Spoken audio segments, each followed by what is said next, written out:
Hey everyone, it's Kogi from creativekogi.com, and today is the 14th of June 2022. It's I'm at home in my study in Buklu, um um Gauteng, South Africa, and it is cold. It is a very chilly day. The sun is out, but I think I'm just in this little hole of my study that it's like a bit of a cellar. I think it's just really cold. Um, it suddenly got a bit overcast. So I have put the lights on. I hope it doesn't affect the video quality too much. I'm also using my cell phone to record this, so hopefully there'll be no calls coming through. I should have put it on flight mode, but yeah, I'm not going to reach out and affect the video now. So yeah, it's been a really long time since I've come on live. The last time was probably sometime last year, this time last year. I did have this plan to do all sorts of exciting things, but this is this is something I do. It's not my full-time job. I craft to relax and to get away from my full-time job, which has been quite busy and taking a considerable amount of my time. So it's been difficult to find the time to do any of the fun, exciting crafty stuff. And also now it's very, very cold in the evenings, and I'm just always keen to get out of the study and go sit in bed under a blanket and be warm. So, what am I wearing? This is my Kirsten Michelle Consinity sweater with the colorwork yoke, and then it's the plain body, and then it's got a bit of colorwork at the sleeves, and the rest of it is plain. This is knitted in African Expressions. Which one is it? Joy, and the DK weight. And it's in shades of blue and white, and then a bit of a sand color just popped in here. And then Lauren from the Little Yarn Craft just kind of matched these colors for me. I love it. It's very, very warm. It's been worn a lot. I've also had my backpack just over it, and it doesn't show too much wear and tear. There's a little bit of sort of pilling, but not, it still looks great. So why am I here today? Firstly, I apologize for any poor sound quality, but also my voice. I have a bit of a cold, as you can hear, and I've been struggling to kind of shake it. It's kind of been on and off, sore throat, runny nose. But I think it's also my kids, just freely sharing all the bugs they bring back from school. And I think I've been a bit tired, so I've been catching it. But as most of you know, I recently spent a month in Denmark. I went on a course. It was funded by Danida and the Danish Ministry of Foreign Affairs, and it was on green growth, climate change, and environmental sustainability. So kind of the work that I do. I would have told you before, I'm an environmental manager, and so it's very much focused on environment and sustainability issues. And it was a long time to be away from home. It was 4 weeks away from my family, and 4 weeks in a strange, well, not strange, but a different country, and living out of a suitcase. And I'd done a bit of homework before leaving, and I know that the weather can be quite cold and rainy and windy in Denmark, and I looked at the forecast and packed accordingly, but didn't realize that in Denmark there's district heating, so the buildings are incredibly warm. In fact, really hot in the buildings. We almost want to open the windows and let in some cool air, and then outside it's windy. And yeah, in the month that we were there, we had 2 days of rain where we had to wear our rain jackets and walk out in the rain, but the rest of the time we had beautiful sunny days. So I packed a lot of t-shirts to wear underneath my sweaters and my polar fleece tops, and then found I had to take everything off as soon as I walked into the building. So I spent the majority of my time in t-shirts and jeans. But yeah, it was an amazing trip. Um, I've learned so much. Just the course was so well prepared. We got to do many field trips, and so we got to see Denmark and do a bit of sightseeing as well. And what I'm going to try and do, I will edit this little video in a bit, and I will try and put in some pictures. And I'll also make a note as I talk to you so that I can add in a particular image if I mention it to the end of this video. But yeah, so we landed in Copenhagen, the Copenhagen airport, and it was in April. It was the day before Easter. What was it? The 17th of April.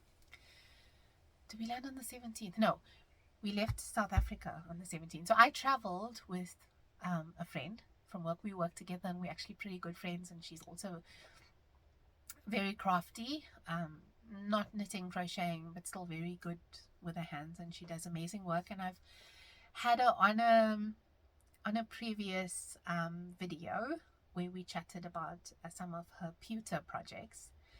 But yes, so it was good because it was sort of a fun trip also to do with a friend, and it was great to be able to share those experiences with someone and also that has a lot of similar interests to you.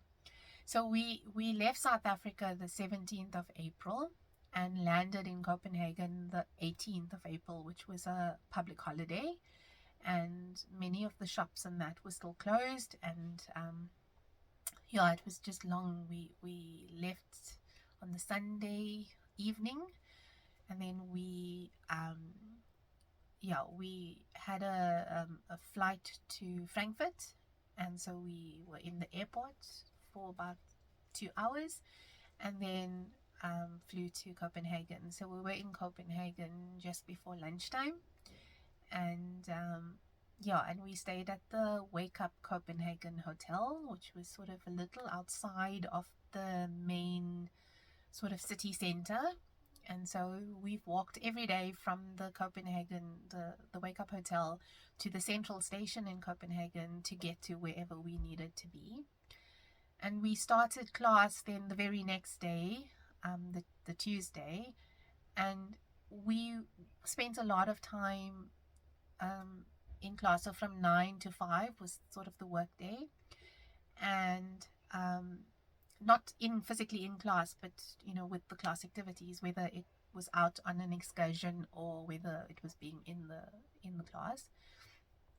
And so there were some opportunities where we had to do e-learning on our own, so we had used some of that time to venture out and have a look around, and then learn at night, but couldn't do as much shopping in that because many of the stores that we wanted to go to closed at about 5 o'clock, and they kind of opened at 10, so we missed those hours. I'd done some homework before going just to see what yarn shops there would be, what I would like to kind of see. And I think it was just our second or third day, and we had finished class a bit early, and I went looking for this yarn shop called Olstedet. I think I'm saying it right. Maybe not. Probably not. And I was just so excited to be there. Just all this amazing yarn. And the shop assistant, or I'm not sure, she might have been the manager, but she was so super friendly. and we just chatted about the different types of yarn. And then she said, well, what are you looking for? What do you want to knit? And I had no plan in mind. I was just excited to be there, but I really wanted to buy something. I mean, I didn't need an excuse, I didn't have to have a purpose to buy anything. But I wanted to buy something so I could remember, my visit to the shop. And I thought, I've only been here a few days and I had knitted one beanie on the plane. I hadn't brought anything else. I might need it if the weather goes a bit, if it's bad weather. And then I thought about the sort of colors I'd carried with it. And I'm sort of a grey-black person, a little bit of blue, not really bright colors. And then I bought this yarn. There we go. And it's,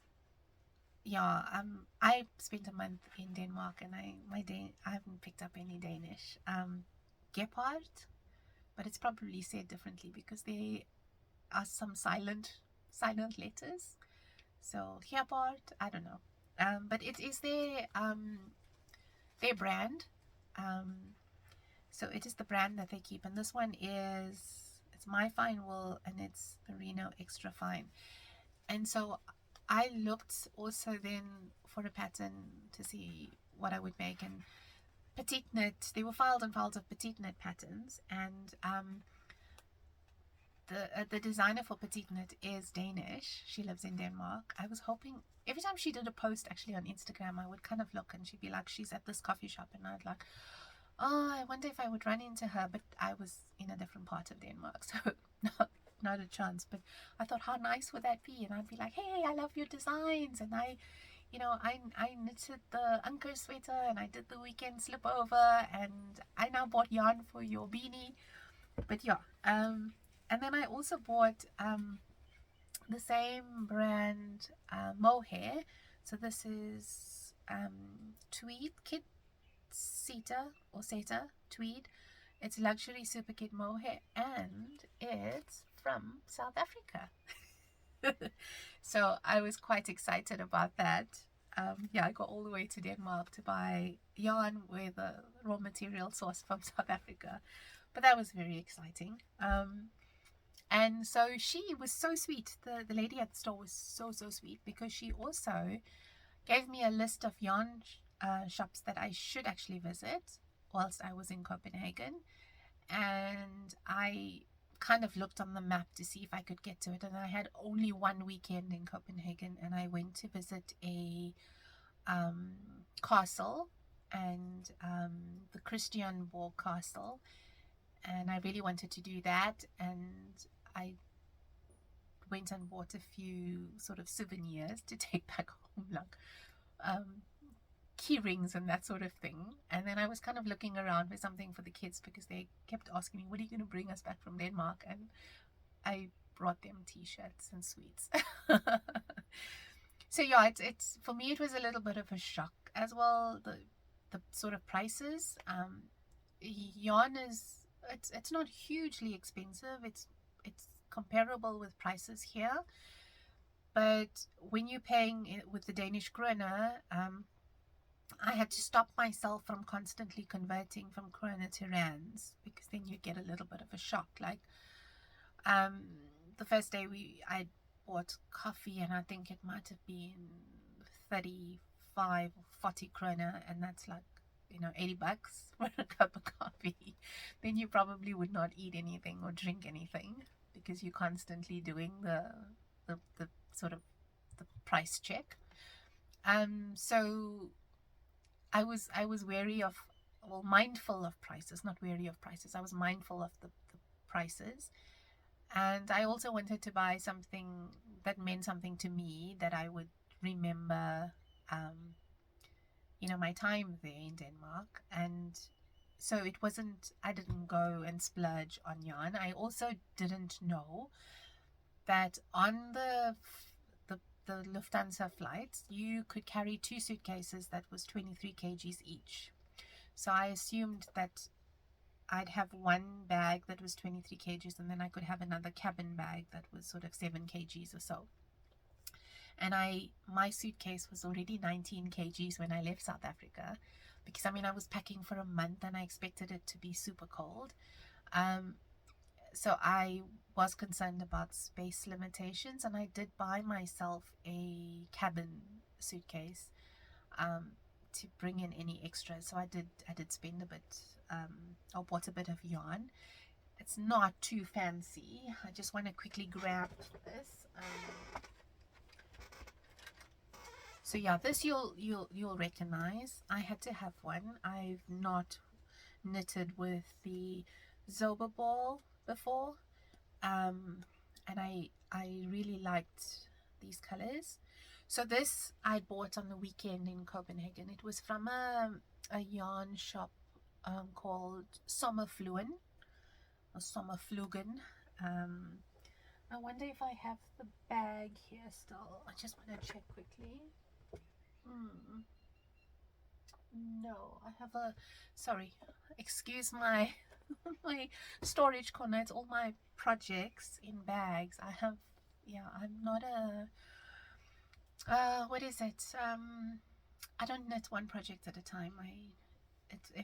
If I'm knitting whilst listening to something or in a meeting or whatever, then I choose something that's very simple that doesn't need me to focus. And then if I have, sitting in the evenings, I would do something a bit more challenging. So yeah, Sommerflogen, I bought only 2 of these. I haven't decided yet what I'm going to make. So I'm going to still think about that. And then I also, so part of the course that we did was all around, being completely organic. And we had actually in Copenhagen visited an organic farm, an organic dairy farm. And the cows were being let out for the first time since they were closed up for the winter. And we were told that it would be quite something. They invite the local schools, so the little kids, the toddlers, the little preschool, to come and see the cows going out into the fields. And I wasn't quite sure what to expect, but these were very excited cows. So I will put a little clip of the cows, being out in the field for the first time. And if I will include the sort of pictures of the stores. So let's see. So yes, we're talking about organic. There was this yarn. It's Bio Shetland, 100% organic wool, and it also has that organic certified sort of logo there. And it's soft, but it's not smooth. It's a little bit rough to the touch. So if I felt this is a lot smoother, and this one's a little bit more, a little more rougher to the touch. But I have enough of this. It would take 2.5 millimeter to 4 millimeter. It's quite thin. It's not. It's like fingering weight. And I have enough of this to knit up a sweater. So yeah, I don't know yet, but I kind of liked the color. I don't know if it goes well with my skin or not, but I thought it was quite pretty, and I wanted it because it was organic and certified. And then whilst I was in the shop in Sommerfluen, there was the Ingrid sweater by Petite Knit on display, and obviously I tried it on. So it was knitted in a size medium, and it was a good thing I tried it on because the medium was actually still a bit big for me. And so her sweaters, Petite Knit sweaters, are actually knitted fairly bigger. There's a lot of positive ease, and I don't like sweaters that are too tight. You'll see this one, I like the fit on this one. It just fits well. It's not holding me too tight. And so I tried on the medium, and it was a good thing that I did, because I was like, oh, okay, now I can see what this fits like, and maybe I must measure myself and do proper gauge swatches, and then not have such a big loose fit.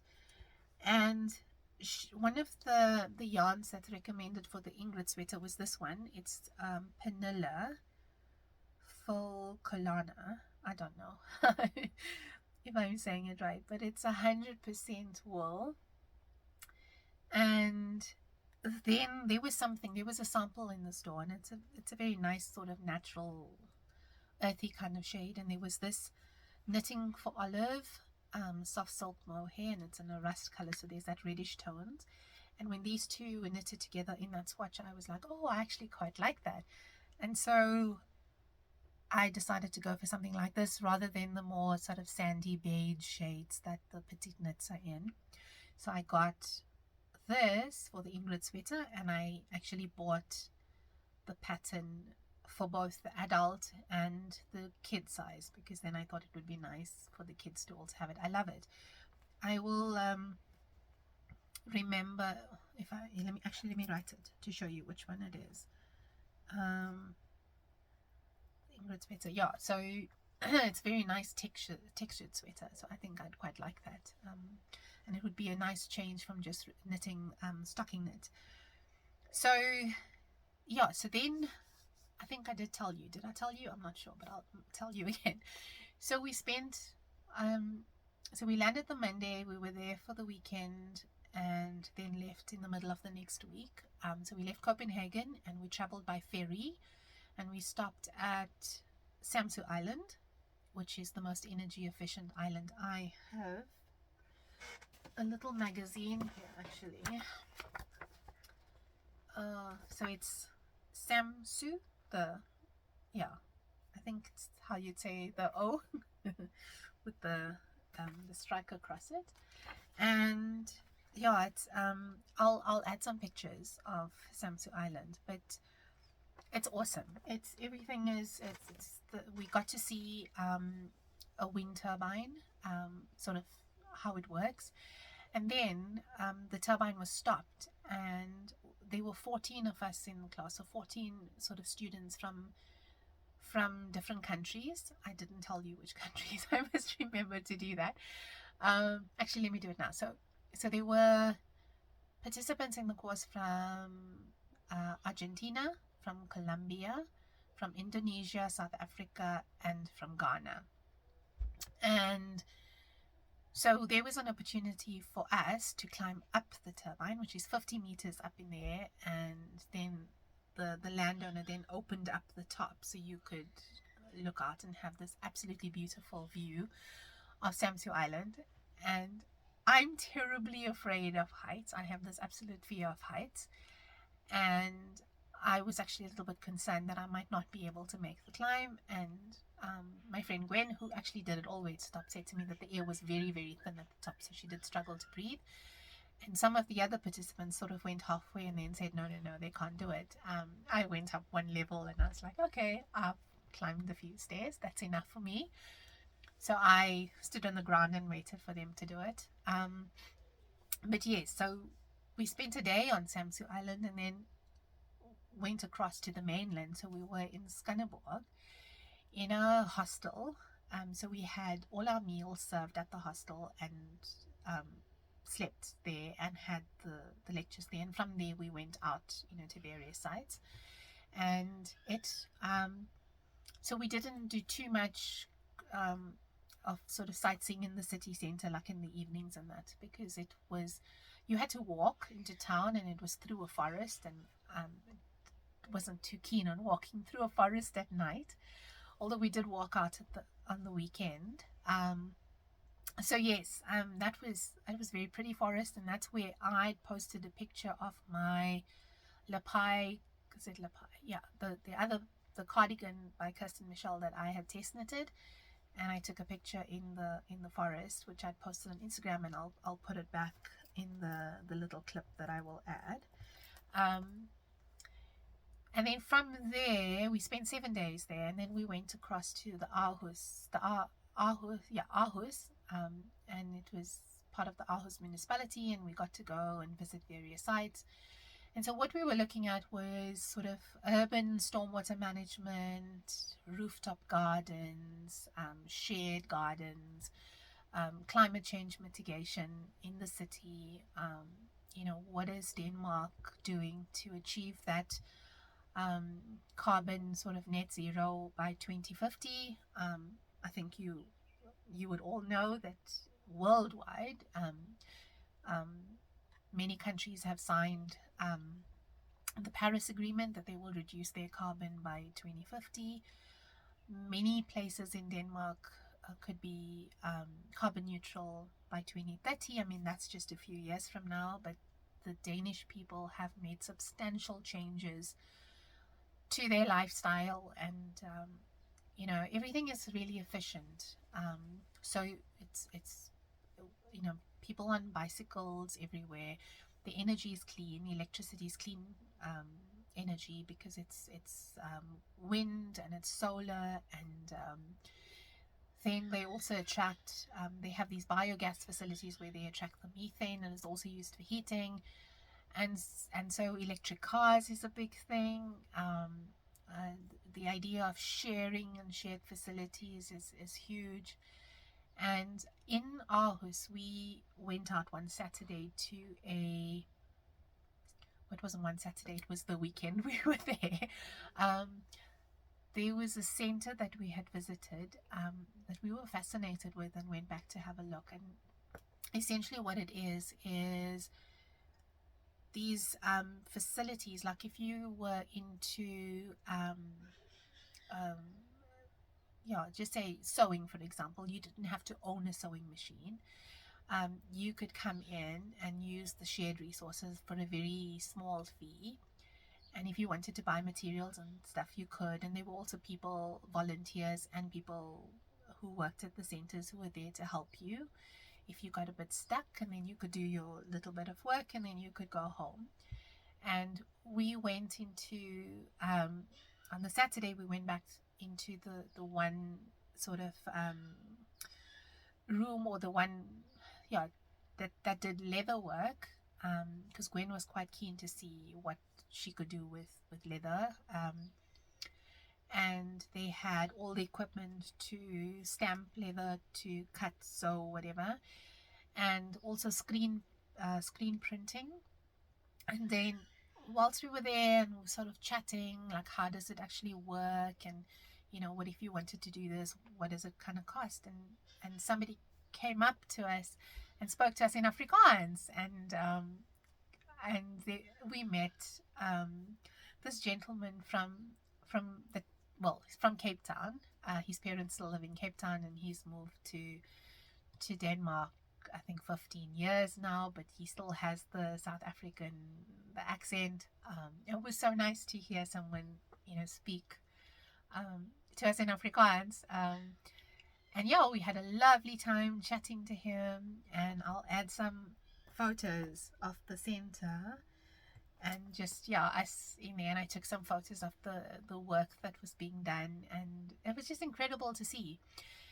And that happens a lot in Denmark. There's a lot of trust. Like, you could put out a box with fruit or veg in it, and you could say to people, come and take, and you can put your money in here, and people do it. And there's a lot of trust amongst the people, and they have the one thing I thought I'd heard it all was when we were out in the streets and we were looking at cars that you could hire, and bicycles. So you essentially have an app on your phone that will unlock the vehicle, and then you drive it to wherever you need to go, and you pay for it via your app, and you just leave it there.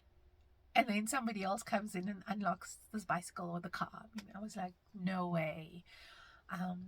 That was incredible. I was like, I've heard it all now. And Gwen had taken a picture of me just having a good giggle about this, because it's like, that's not going to work at home. I mean, I don't think so. The other thing is we walk everywhere. It's very light out still at 8 o'clock, 9 o'clock. We're still walking on the streets because the sun sets very late. And it felt very safe to be able to do that. So we did get to see a lot in the evenings, but not be able to shop not as much, which is probably a good thing because I didn't have the space and I didn't want to completely blow the budget. And So yeah, the one day after class we had, and we were still in Copenhagen, we decided that instead of taking the bus back to the hotel, we had finished a bit earlier, and we decided we'll walk and find our way to the metro and then take the metro back so we could also do a bit of sightseeing. It was in the main center of Copenhagen. It was sort of kind of, I don't want to say downtown because it's not really downtown, but it was sort of outside the sort of touristy area. And we thought, oh, it would be nice to see, what the rest of the city looks like. So you don't just have this view of, a tourist perception of Copenhagen. And there were lots of these sort of falafel shops and what is the other thing? Shawarma, the pizza bread with the meat, like a nuts in nuts. Is it a nuts? A nuts? I'm not sure. It's where the meat is on this like sort of rotisserie, and then they slice the meat and put it into pizza bread. So there's a lot of that. Yeah, a lot of sort of Turkish, Pakistani type inspired food. Because Copenhagen, the thing with Copenhagen when we arrived the first day and we wanted to get something to eat, and it was a holiday and places were closed, and all we could see were these open sandwiches. And I knew that was kind of the food that we would expect because I watched Mark Queens. I don't know if you ever watch Mark Queens and kind of travels the world and eats. I could do that. I could so do that.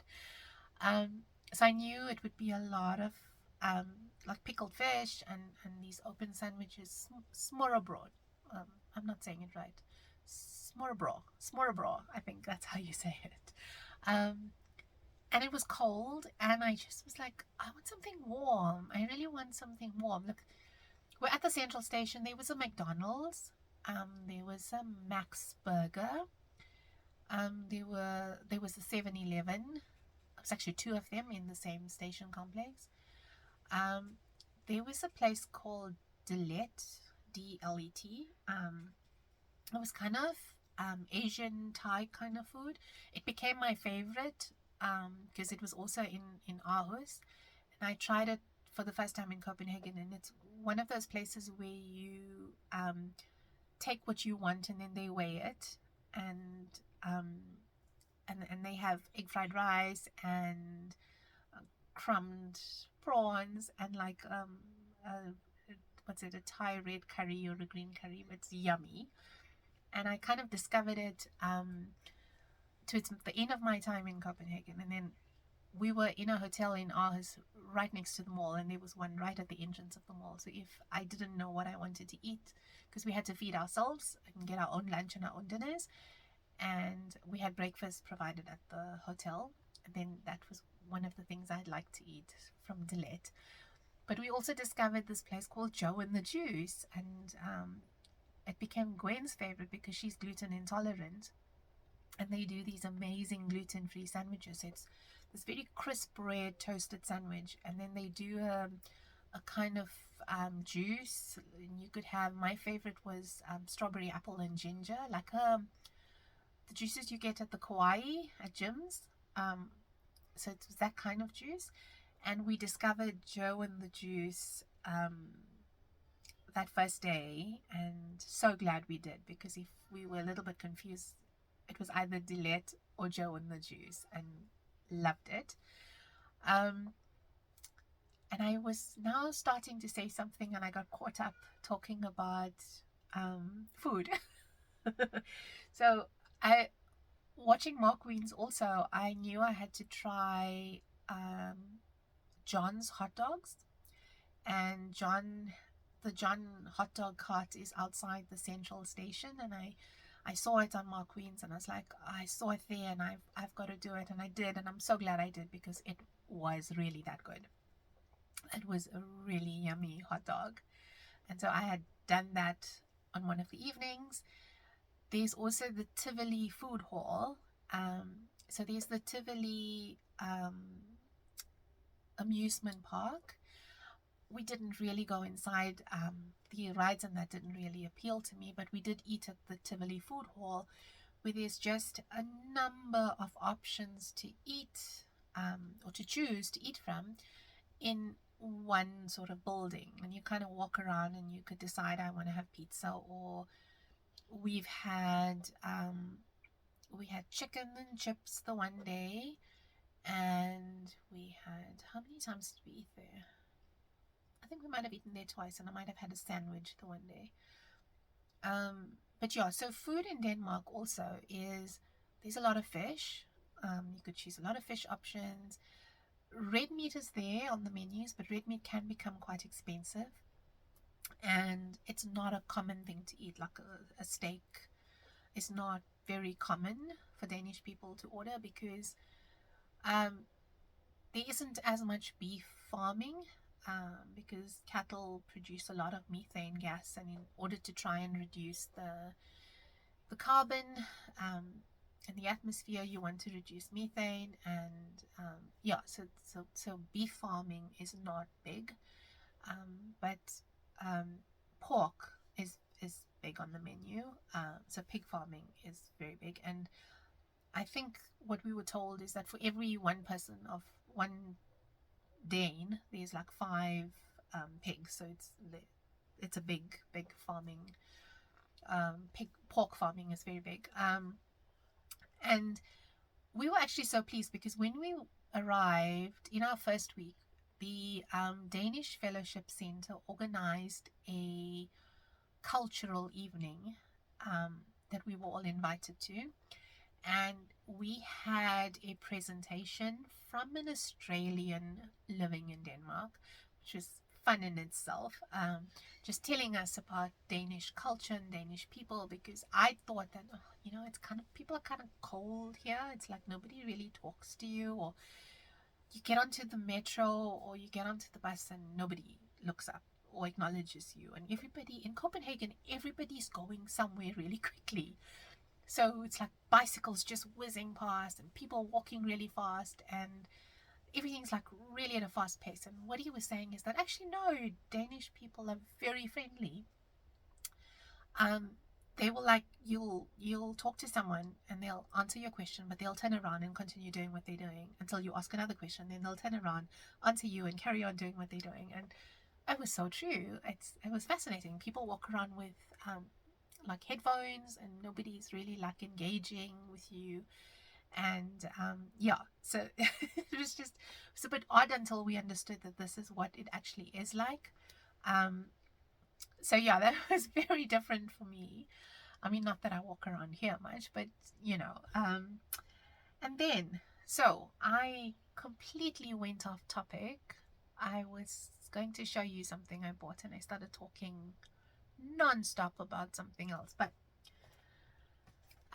we were walking from the venue, and I just spotted at the corner of my eye just baskets of yarn outside. I was like, oh, a yarn store. And so I went in, and I'd seen this. So when I was in Copenhagen, I'd seen this at the 2 yarn shops that I visited. I'd also seen it in the windows of some of the other shops, and I knew it was a Danish brand. I'm not sure how one would say it. I wouldn't try, because I wouldn't be able to. But it's a gorgeous leather case for storing all your knitting accessories. So you can see here, I've got all my chiagu tips, and I've got my cables here. Yeah, and my little mini ones still in the packaging in here. But it's awesome. I love leather, and I'd wanted one. And then this little shop in the sort of downtown Copenhagen had it, and it was cheaper than anywhere else I'd seen it. And I was like, I want it. I absolutely want it, and I got it. This was a very self-indulgent gift to myself. I love it. I do love leather. I'll show you quickly. I have my leather handbag.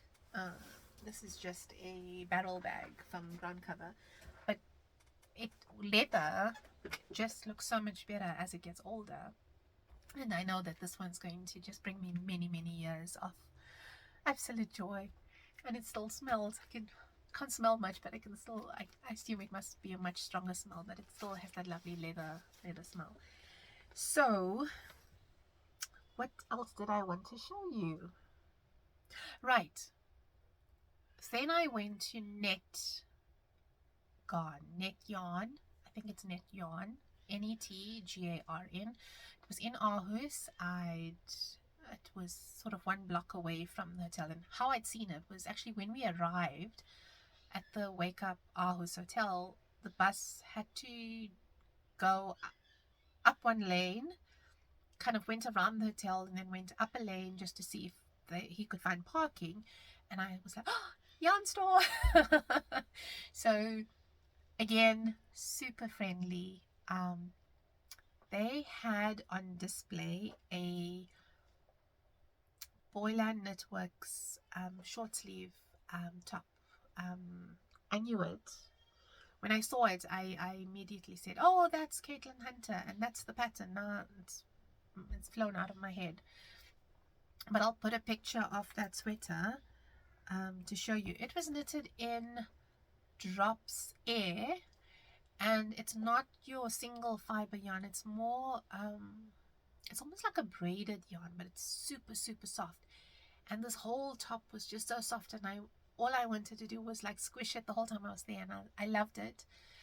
It wasn't colors that I would put together. So it had blues, but then it also had bits of brown in it, and I was like looking at it, and then Gwen was saying I would probably change this brown for this brown, and I stood there and I was like, I want it, but I at that time already knew that my space was very limited and I could not buy too much more because I would have trouble fitting it all in my bag.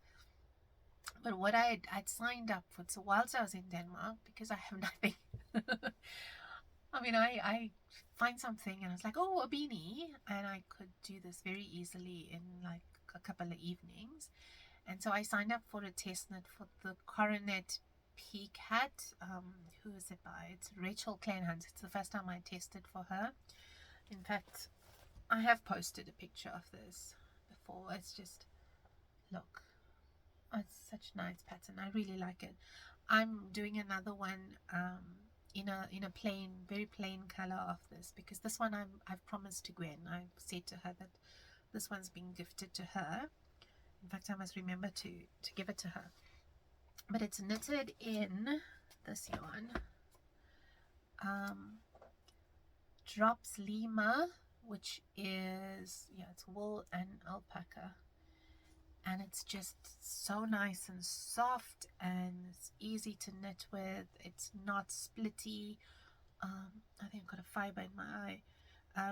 Yeah, so it just knits up really, really well. And I knitted up the beanie and I liked the color, and I'd signed up for a test knit, another Kirsten Michelle test knit, and it's a cabled sweater that I'm quite excited to do.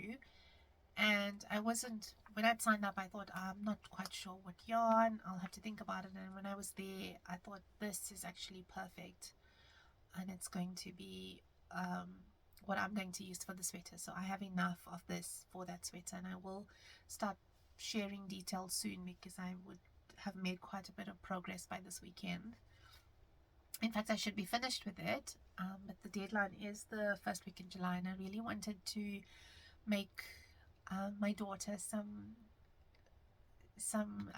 sweaters for school, some pretty girly colors, because she always, everything that I do, she's like, are you gonna make me one too? So there was a yarn store on the same street as the hotel, and it was called Gazelle Yarn, and I walked in on the day before I left Denmark, and yeah, they were going to be closed. Oh, it was prayer day, so it was the day before we left Denmark.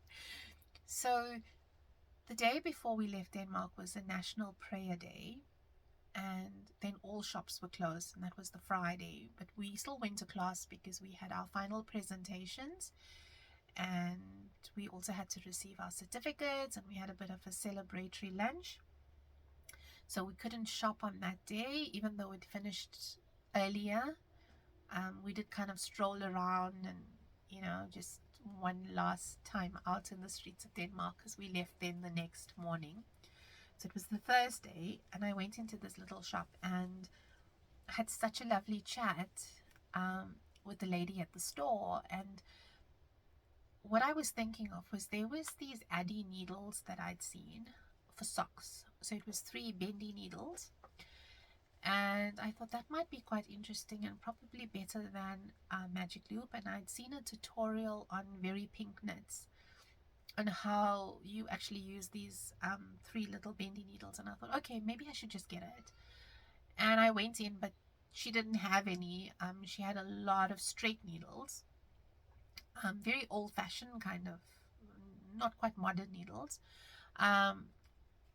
But the yarn store was out of this world amazing. And so I'd noticed it on the street when we had taken a walk the one evening. So it's the full store front, and then there was this little sort of passage, and it was still all glass. So it was this widest display, and it was obviously all gated up at night, but during the day you could walk down this passage and still look through the displays. And there was knitted sweaters and toys and crochet, everything.